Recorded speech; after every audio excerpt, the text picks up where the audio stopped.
afternoon. I think it's a good afternoon. How's everybody doing today? It's been another open date, and we had a great week of practice last week. Guys really practiced and locked in and honed in on first we went over corrections and things of that nature, worked on us, and then we got into Bethune Cookman. We started that. We worked all the way up to Friday. Gave them a couple of days off and came back on Sunday and continued our preparations for Bethune Cookman. And today we had a good practice yesterday, and we'll go out there again today. And this is a good football team. Coach Woody has done a really good job, and his staff have really recruited and developed those guys, and they do a really good job of what they're doing, offensive, defensively, and special teams wise. And our guys understand that we're going to have to play well to go down there in a tough environment to come out with a win. Coach, what was the, benefit of having two, not back-to-back, but really close together bye weeks? What helps, definitely helps with injuries. We had a number of guys that got banged up and some guys that couldn't go from the Fresno State game, and then we had some guys get banged up a little bit in the Jackson game. So it helps those guys rest and recover, and hopefully we'll get the majority of those guys back.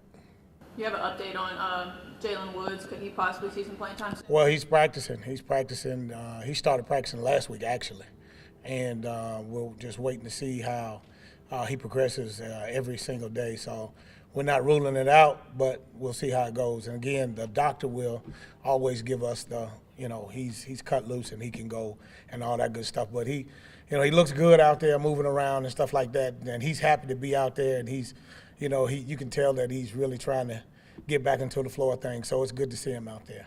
Coach, speaking of quarterbacks, this team, Bethune Cookman, has used two quarterbacks every single game they played this year. They're second in the league in passing. What makes their team so good at passing the football? Well, they're two left-handed athletic quarterbacks first and foremost, and they do a great job of they're doing the RPO deal as well. And so a lot of the yards may be a bubble, the curl route, those things, and the receivers do a great job of running after the catch. And so, that's what helps them accumulate a lot of yards. And then they do a lot of big play stuff. Opening game, the last couple of games, they opened up and big plays, touchdowns. And so, you got to pay attention to those things. But they do a good job of stretching you. They do a great job of horizontally stretching you.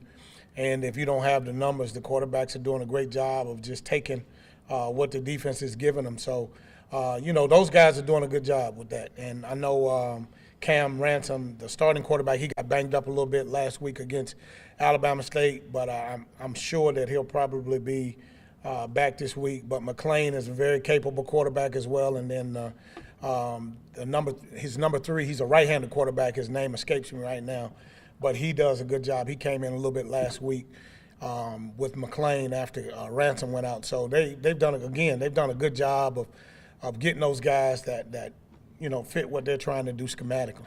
With their ability to take those short passes for long games, has there been a big discussion about tackling on first contact and not letting guys get to that next level? There's been a big emphasis on tackling. Period. We've been working on that. You can't give guys yak yards or rack yards, as the offensive guys say. So but they do a great job. It's how they get their yards is those guys they look for teams to spot drop. And if they spot drop, those receivers do a great job of converting, running to the open areas, open windows, and buys time for the quarterback. And now it's just catch and throw.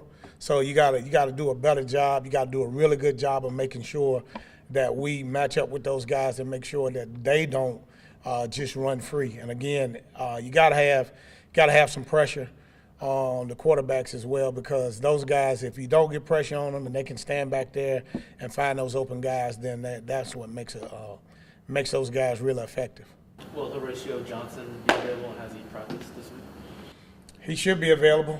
He's running around out there. He had that situation with Fresno and got pulled early against Jackson, but he should be ready to go. I think also offensive lineman Brian Wallace, what's his health status? He's back practicing. Yeah, he's back practicing. It's good. He started last Thursday, so he's moving around. So it's good to have him back as well. We didn't get to talk to you last week, but I guess after taking a look at the film, what was your takeaway from the momentum shift, at the end of the first half going into the second half? Just missed opportunities and assignments. You got to be able, and then you got to be able to execute. Again, you got to be able to capitalize when you have the opportunities. And so that's stuff that we talk about. We talk about, we got another acronym. We talk about AME, and we're not talking about the church. We're talking about attitude, mindset, and execution. So that's the thing that we've been talking about and we've been harping on. And listen, these guys have done a great job of buying in. These guys are working hard. Of course, we definitely didn't expect to be where we are record-wise, but the reality is what it is.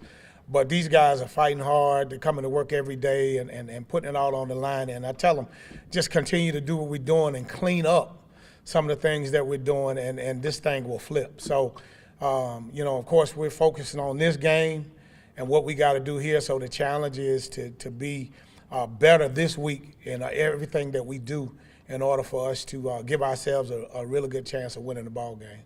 How much have y'all kind of discussed that mental hurdle as far as like whenever something goes bad, like not getting too down on yourself, just trying to stay locked in and know there's more ball game you play? Well, I talk about all the time, being even keel. Don't get too high, don't get too low, just stay even keel. And those guys understand that, and some guys that haven't been around or new, now they're starting to conceptualize it. You can't get too high, you can't get too low. You just got to stay even keel. And when you do that, then that's how you handle that. It's not, I tell them all the time, you play this game with emotion, but you can't play it emotional. And that's a huge difference. And sometimes getting emotional gets in the way of playing a game with great emotion, and it causes you to do things that you wouldn't typically do. Last question. Is there any kind of desperation or just extra hunger to avoid starting 0-2 in the SWAT? Nope, none whatsoever. Our thing is, again, we live in the precious present. We're not going to put any more pressure on these guys than they already have pressure. We're going to go out and we're going to play and we're going to execute. We have not even talked about anything of that nature. Our mindset is to go and play as well as we can play to put ourselves in position to win. So, no, we're never going to talk about any pressure. These guys understand that there's a sense of urgency because they want to win. We want to win, and so because of that, that's how we approach the game.